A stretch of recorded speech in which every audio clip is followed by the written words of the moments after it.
성경은 하나님의 말씀이고요. 하나님이 인간에게 주신 구원의 길을 보여주시는 말씀이죠. 죄로 타락한 인간을 회복시키려는 하나님의 언약과 성취가 기록된 말씀이 성경입니다. 오늘 말씀은 하나님의 구속 계획과 구속의 성취가 어떻게 이루어지는지가 잘 요약된 구절이에요. 그래서 누구나 요한복음 3장 16절을 암송을 많이 합니다. 이 말씀을 통해서 하나님의 구원 계획 그리고 구원의 결과에 대한 내용들을 살펴볼 수 있는, 그리고 은혜 받을 수 있는 귀한 시간 될 수 있기를 주님의 이름으로 축원합니다. 자, 오늘 본문 이렇게 시작되죠. 하나님이 세상을, 이렇게 시작됩니다. 세상을 창조하셨죠. 창조의 목적은 천상세계는 하나님께서 이미 천사들의 도움을 입어 천상 온 우주를 통치하고 계셨어요. 그러나 어느 날 하나님께서는 지상세계를 만드셨죠. 지상세계의 통치를 대리자로 세워서 통치하기를 원하셨어요. 그것은 인간이라고 하는 존재였습니다. 인간을 대리자로 세워서 하나님의 통치가 이 땅에 구현되도록 인간에게 자신의 모든 것들을 주셨습니다. 그러므로 인간은 온 세상을 다스리는 하나님께 그때그때 순종함으로 하나님이 우리에게 위탁하신 이 땅의 통치를 수행해 나가야 할 책임과 사명을 가지고 이 땅에 우리가 태어난 것입니다. 그게 세상 그리고 창조입니다. 창조, 그리고 그 다음 타락이죠. 하나님 세상을 사랑하셨어요. 우리에게 모든 것을 주셨습니다. 하나님이 하지 말라 하신 일들을 함으로 인간이 타락했죠. 타락의 영향은 인간 전체에 영향을 주었습니다. 지정의로 구성되어 있는 인간에게 지성의 눈이 멀게 되었습니다. 생각지도 않은 일을 하고 상상하지도 못한 실수를 저지른 후에 인간들은 보통 이런 얘기를 하죠. 내가 잠시 눈이 멀었나 봐요. 이런 얘기하죠. 맞아요. 우리는 상상하지도 못할 일들을 곧잘 합니다. 인간으로서 할 수 없는 일들도 제법 자주 합니다. 대부분 사람들 다 그렇습니다. 예외인 사람 아무도 없습니다. 지성에 눈이 멀게 됐습니다. 눈이 먼 인간들은 마구 원하는 대로 살고 원하는 일을 하고 원하는 것을 먹고 이리 부딪히고 저리 부딪혔습니다. 지성의 통제를 받아 정서가 움직여야 되는데 지성이 제대로 작동되지 않자 죄가 죄인지도 모르고 감정에 따라, 죄의 충동에 따라 복종을 하게 되었습니다. 그것이 정서의 왜곡이죠. 지정의, 이제 의지적인 문제입니다. 눈이 먼 지성이 정서적인 부분을 통제하지 못하자 인간은 완고해지기 시작했어요. 그래서 완고함에 늘 복종하고 그 결과 인간은 강팍해져 버렸습니다. 고집스러워져 버렸어요.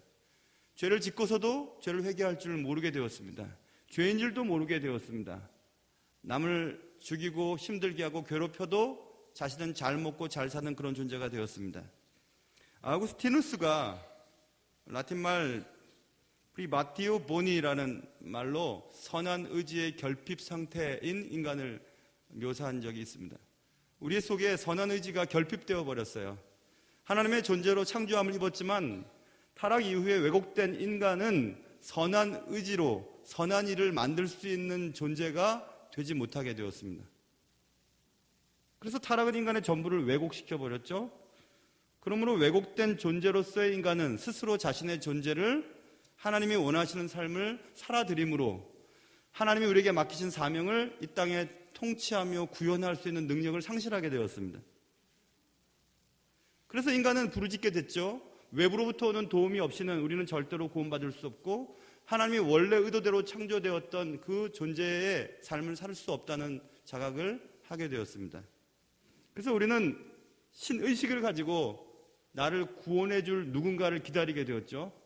하늘을 보고 땅을 보고 섬세한 것들을 보고 또 우리가 이해할 수 없는 많은 것들을 보면서 창조주에 대해서 느끼게 되었습니다. 창조, 타락까지 했죠. 이제 구속이에요. 하나님은 왜곡된 인간들을 위해 죄로 인하여 죽을 수밖에 없는 인간들을 위해 대신 죽을 자를 선택하셨습니다. 그가 그의 오늘 본문에 있는 독생자를 주셨으니 이런 말이 있죠. 독생자를 주시기로 결정을 하셨습니다. 죄로 인하여 죽을 수밖에 없었던 인간, 인간을 위해 대속 제물이 되시고 인간을 구원하시겠다고 하는 하나님의 계획이 실현되기 시작했습니다. 예수 그리스도의 대속 사건은 왜곡된 인간을 두 가지 의미로 변화시키게 됩니다. 존재론적인 변화, 인식론적인 변화, 이 두 가지 변화를 우리에게 가져다 줍니다. 존재론적인 변화라는 것은 이런 것입니다. 왜곡된 인간은 한쪽으로 치우치는 경향을 갖고 있어요. 경향성이라고 하는 것은 치우친다는 뜻이잖아요. 한쪽으로 치우칩니다. 어디에 치우치냐면 죄에 치우치게 되었어요.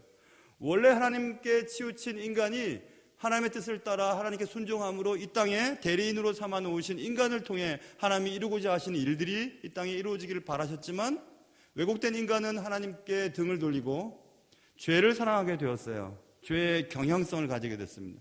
가만히 앉아있고 산속에 들어가서 머리 깎고 앉아있어도 죄는 사라지질 않습니다. 내 속에 죄라고 하는 것은 사라지질 않아요. 아무리 공부를 많이 하고 아무리 나이를 많이 먹었어도 죄 지을 환경만 있으면 죄를 짓게 되는 것이 인간이거든요. 그 죄의 경향성을 말하는 것입니다. 예수 그리스도의 대속 사건을 받아들일 때 죄에 대한 경향성이 하나님을 향한 경향으로 바뀌게 돼요. 하나님에 대한 의식을 갖게 됩니다. 결국 죄의 경향성은 자기 만족의 결과를 향해 달려가거든요. 나를 만족시키기 위해 먹고 나를 만족시키기 위해 여행 가고 나를 만족시키기 위해서 남들도 때리고 남들을 힘들게 만들기도 하고 나를 만족하는 것이 최종적인 목적입니다. 죄에 치중된 왜곡된 인간의 최종 목적지 나의 만족이에요.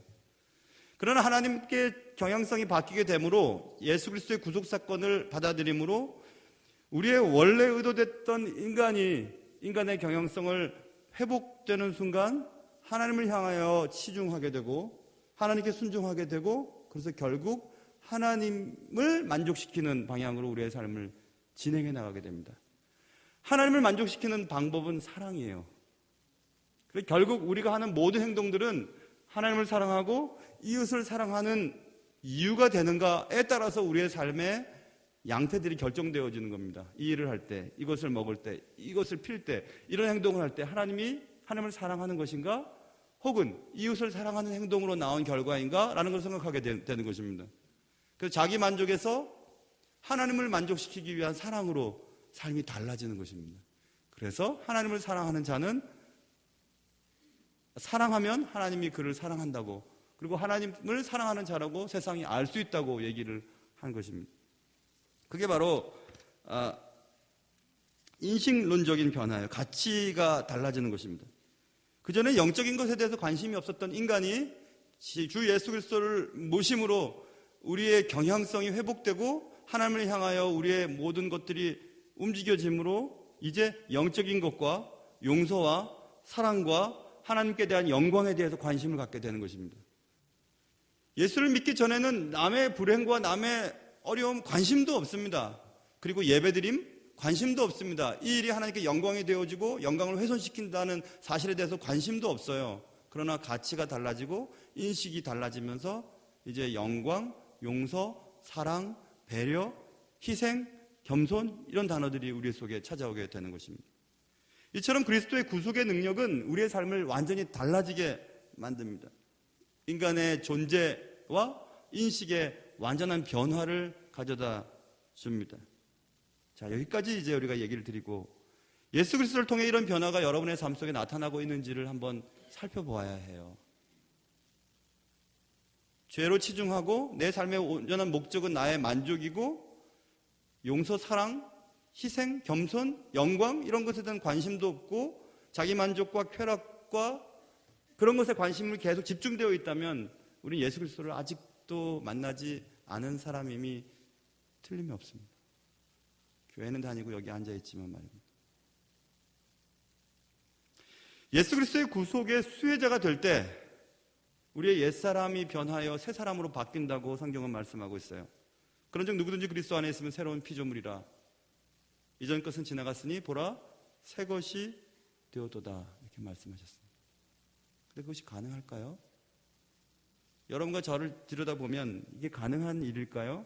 과연 훼손되어진 인간이 주 예수 그리스도를 받아들임으로 완전한 회복이 일어날 수 있을까 하는 고민에 빠지게 됐죠. 답은 예스입니다. 가능해요. 왜냐하면 우리가 끝없이 저지르는 죄에 대한 무한한 용서가 그분께 있습니다. 그리고 하나님이 우리에게 갈 수 있도록 주시는 무한한 은혜가 또 그분께 있습니다.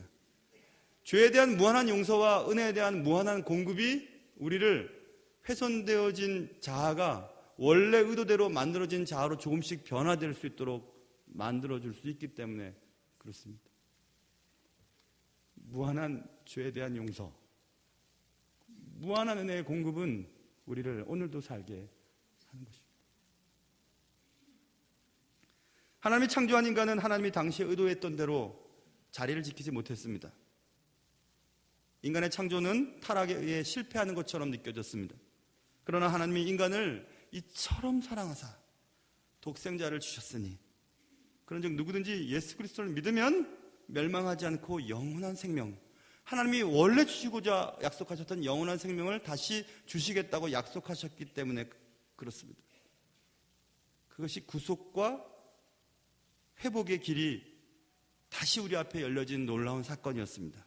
그 그리스도의 구속, 왜곡된 지정의를 원래 만든 목적대로 변화시켰던 그 놀라운 사건의 출발점은 오늘 우리가 기념하고 있는 예수 그리스도의 부활 사건입니다. 죄에 대해서 죽고 의에 대해서 살게 하신 예수 그리스도의 부활 사건이 우리를 다시 죄로 향했던 경향성에서 하나님으로 향하여 자기 만족을 향해 줄기차게 달려갔던 인생이 하나님이 기뻐하시는 사랑을 향하여 목표를 정하고 달려가게 만들어 주었던 것입니다. 그게 바로 창조, 타락, 구속, 그리고 회복이라고 하는 구원 사이클이에요. 이러한 구속 그리고 회복의 시작은 언제나 예수 그리스도의 부활 사건에서부터 출발한다는 사실을 우리가 잊어서는 안 됩니다.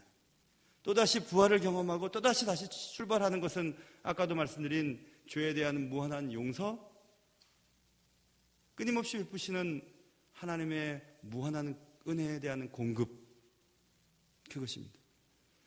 그것들이 완성되는 날 비로소 우리는 하나님 우리에게 최초로 우리를 만드시고 세상 속에서 의도하셨던 대로 우리의 삶을 움직여갈 수 있는 것입니다. 창조 당시 인간에게 주어졌던 사명자의 자리로 다시 올라갈 수 있게 되는 것입니다. 그 부활의 엄청난 축복이 예수 그리스도의 부활 사건이 내 것이라고 믿는 사람에게 주어지는 놀라운 축복이기 때문에 그렇습니다.